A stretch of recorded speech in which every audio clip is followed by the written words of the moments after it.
السلام علیکم۔ میں آج ایک نیکسٹ ولاگ میں آپ لوگوں کے پاس آیا تھا، آپ لوگوں کے سامنے آیا تھا اس سلسلے میں کہ جابس ملیشیا میں جابس کے کیا حالات ہیں ان دنوں میں، کیونکہ بہت سارے پاکستانی اور میرے بنگلہ دیشی بھائی اور انڈین بھائی یہ لوگ آنا چاہ رہے ہیں، اور میانمار کے لوگ ہیں، کچھ ادھر ادھر سے جتنے بھی ہیں یار سیکٹر سارے آنا چاہ رہے ہیں جاب کے سلسلے میں، اور آ بھی رہے ہیں۔ لیکن ہو کیا رہا ہے ان کے ساتھ؟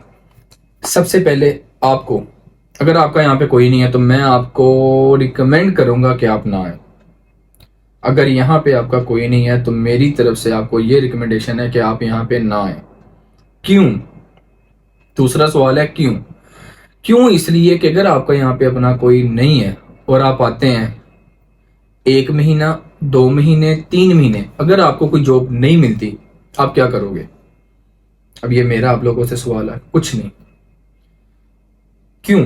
اب آپ کے پاس 1 مہینہ کام نہیں ہے تو اگر آپ ملیشیا میں میکسیمم ایک روم کا، میں آپ کو سستا بتا رہا ہوں KL سے دور تھوڑا سا، 300 350 رینٹ ہے ایک روم کا، جو آپ لیتے ہو، جو آپ بائی کرتے ہو رینٹ پہ، ٹھیک ہے؟ اس کے بعد آپ کو کھانے کی، اگر آپ مطلب ایک گھر میں کھاتے ہو، ایک گھر میں جو آپ نے لیا وہ سارے مل کے کھاتے ہو، تو ایزیلی اگر اچھا کھاتے ہو تو ایزیلی آپ پہ 300 رگٹ میکسیمم وہ آ جاتے ہیں، اچھا جب کھاتے ہو تو۔ اگر یہ مولی پیاز اور یہ دال ہی کھانی ہے پورا مہینہ تو پھر تو کم ہے۔ اور ان کا جو ملیشیا کا ہے وہ کیا ہے، وہ ان کے جو اپنے چاول ہیں، مجھے میرے ذہن میں نہیں ہے، اس کو منگوس کہتے ہیں اس کو، اگر وہ کھانے ہیں تو پھر بھی ایزی ہے، اتنا خرچہ نہیں آئے گا۔ لیکن یار کب تک، آخر کب تک؟ تو اگر آپ اچھا کھاتے ہو تو آپ کا میکسیمم 600 یا 700، ہم لوگ ایسے کرتے ہیں 700 لگا دیتے ہیں، 700 رگٹ تک آپ کا میکسیمم یہاں پہ مہینے کا خرچہ ہے۔ اور اگر آپ کو کوئی جاب ملتی ہے تو اگر آپ نے پہلے یہاں پہ رینٹ پے کر دیا ہوگا اور آپ کے پاس جیب میں پاکٹ منی نہیں ہے، آپ مجھے خود بتائیں یہ چیز کہ آپ پھر آگے سفر کیسے کریں گے؟ اگر آپ کہیں پہ کام کے لیے جاتے ہیں، مینس اسے اگر آپ کو کام ملتا ہے کہ بھائی فلانی جگہ پہ آنا، اور وہ آپ کے گھر سے 20 کلومیٹر یا 10 کلومیٹر یا 15 کلومیٹر دور ہے، آپ کیسے جائیں گے؟ کوئی راستہ نہیں ہے آپ کے پاس۔ وہ اس لیے نہیں ہے کیونکہ ہمارے پاس پاکٹ منی نہیں ہوگی۔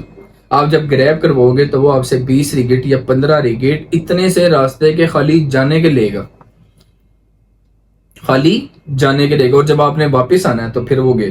ٹوٹل آپ کی دیہڑی کتنی لگ جائے گی؟ زیادہ سے زیادہ دن کی 50 یا 60 رگٹ ہوگی، زیادہ سے زیادہ میں بتا رہا ہوں آپ کو یہ۔ ہاں اگر سخت کام کر سکتے ہیں تو 80 100 120 بھی ہے، لیکن وہ پرانے بندوں کے لیے، نئے کو تو ابھی جو بھی نہیں مل رہی بھائی صاحب۔ اگر آپ آنا چاہ رہے ہو تو میں نے آپ کو یہ بتا دیا کہ آپ ٹوٹل ذہن میں 700 رگٹ کا میکسیمم ایزیلی خرچہ رکھیں کہ آپ کا ہر مہینے یہاں پہ لگنا ہے جس دن آپ نے یہاں پہ لینڈ ہونا ہے۔ اور اگر آپ کا کوئی نہیں ہے تو میں آپ کو یہ ریکمینڈ کروں گا کہ آپ ابھی نہ آئیں۔ اگر آپ کو کمپنی بلا رہی ہے تو پھر آپ آ سکتے ہیں، ویلکم، لیکن آپ فضول میں نہ آئیں، مطلب وزٹ پہ آئے اور یہاں پہ کام شام کیا اور آپ بڑا ایزی سوچ رہے ہو میری طرح کہ میں یہاں پہ آتا ہوں اور میں یہاں پہ کام کروں گا اور بس ٹھیک ہے اپنے ملک جاؤں گا اور آؤں گا۔ یہ پھپھی کا گھر نہیں ہے، یہ پھپھی کا گھر نہیں ہے، یہ پردیس ہے۔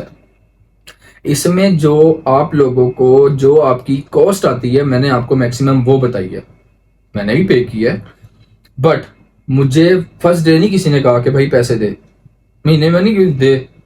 آپ کو خود شرم آتی ہے، کیوں؟ آپ اکٹھے بیٹھتے ہو اکٹھے کھاتے ہو تو آپ کو پے کرنا پڑتا ہے، اور خاص طور پہ جب آپ اچھا کھاتے ہو۔ اگر آپ لوگوں نے دال چاول کھانی ہے تو پھر آپ کو اتنی کوسٹ نہیں، لیکن کوسٹ اتنی ہے بس یہ ہے کہ اگر میں نے آپ کو 700 750 رگٹ کہا ہے نا جو آپ کی منتھ کی کوسٹ ہے، تو آپ اسے ایسے کر لیں 500 کر لیں، اتنے بچیں گے آپ کو، 200 250 رگٹ بچے گا آپ کو، 200، اتنے رگٹس آپ کو بچیں گے بس۔ مسئلہ کیا ہے پھر؟ اگر آپ یہاں پہ بیمار ہو جاتے ہیں، اللہ نہ کرے، اللہ نہ کرے، اگر آپ یہاں پہ بیمار ہو جاتے ہیں تو پھر اگر میں آپ کو بتاؤں، اگر ہم لوگ ایک چھوٹے سے ڈاکٹر کے پاس جاتے ہیں نا، اور اس کی تو ویلیو بھی نہیں ہونی، جب ہم نے ایک ڈاکٹر کے پاس جانا ہے تو اس نے ہم سے 100 رگٹ اس کی فیس ہے، وہ ملیشیا کے معقول صحیح فیس لے رہا ہے جس طرح ہم پاکستان میں دیتے ہیں پرائیویٹ ڈاکٹروں کو 50 روپے 100 روپے فیس، ادھر بھی ایسا ہی ہے، ادھر بھی وہ 100 روپے خالی آپ سے فیس لے گا، اور پھر جو دوائیاں آپ کو پڑھنی ہیں وہ دوائیاں آپ کیسے لو گے؟ آپ نے تو کوسٹ لگائی ہوئی تھی 700 کی، 1000 پہ چلی گئی آٹومیٹکلی. ابھی ایک بندہ آیا تھا میں نام نہیں لوں گا، لیکن مجھے ملا اور اس نے مجھے کہا میری طبیعت خراب ہے، مجھے میری جگہ پہ درد ہے. زیادہ کچھ نہیں. کیوں؟ جو جتنی کر سکتا تھا اتنی کی، لیکن میں آپ لوگوں کی جگہ یا مطلب اپنی جگہ پہ آپ لوگوں کو رکھ کے بتا رہا ہوں کہ آپ اس کی کیا ہیلپ کرو گے جبکہ آپ کے پاس خود بھی کام نہیں ہے. تو جتنی ہو سکتی ہے اتنی کر لو، لیکن پھر وہی بات آ جاتی ہے کہ کام نہیں ہے. ابھی ریسنٹلی میں ایک بندے سے ملا جو بنگلہ دیشی بھائی تھا، اس کے پاس بولا تو نے پہلے کیا بولا؟ پرمٹ بھی تھا. میں نے اسے پوچھا، میں نے کہا بھائی کتنی دیر ہو گئی ہے؟ اس نے مجھے بولا، میرے کو بولتا ہے کہ بھائی صاحب مجھے 6 منتھ یا 7 منتھ ہو گئے ہیں یہاں پہ آئے ہوئے. تو میں نے کہا بھائی صاحب اس میں کوئی سرکٹ چلایا آپ نے؟ اس نے مجھے صاحب بولا، کہتا بھائی میں جب سے آیا ہوں میرے پاس کام نہیں ہے. تو میں نے کہا پھر واپس چلے جاؤ، اس سے اچھے تو آپ ادھر کما رہے تھے. نہیں مل جائے گا. دیکھو بھائی، سب سے غلطی جو ہم لوگ پال رہے ہیں ذہن میں وہ یہ ہے کہ آؤٹ پاس کھولیں گے تو کام کھل جائیں گے. ایسے نہیں ہے بھائی. آؤٹ پاس کا انتظار کر رہے ہیں تو یہ جو اتنے لاکھوں بندے اور آ رہے ہیں ڈیلی، تو جہاز آ رہے ہیں.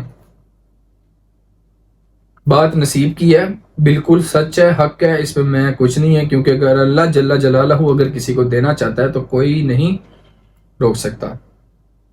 اگر اللہ سبحانہ و تعالیٰ کسی کو فائدہ پہنچانا چاہتے ہیں تو اسے کوئی نقصان نہیں پہنچا سکتا، ساری کائنات ہی چاہے مل جائے. تو یہ کچھ چیزیں ہیں جو میں نے سوچا آپ لوگوں کے ساتھ شیئر کر لوں. آج کا جو ہمارا یہ ولاگ تھا چھوٹا سا، اسی سلسلے پہ تھا کہ ملیشیا میں جاب کے حالات کیسے ہیں اس time. Now Malaysia jobs situation.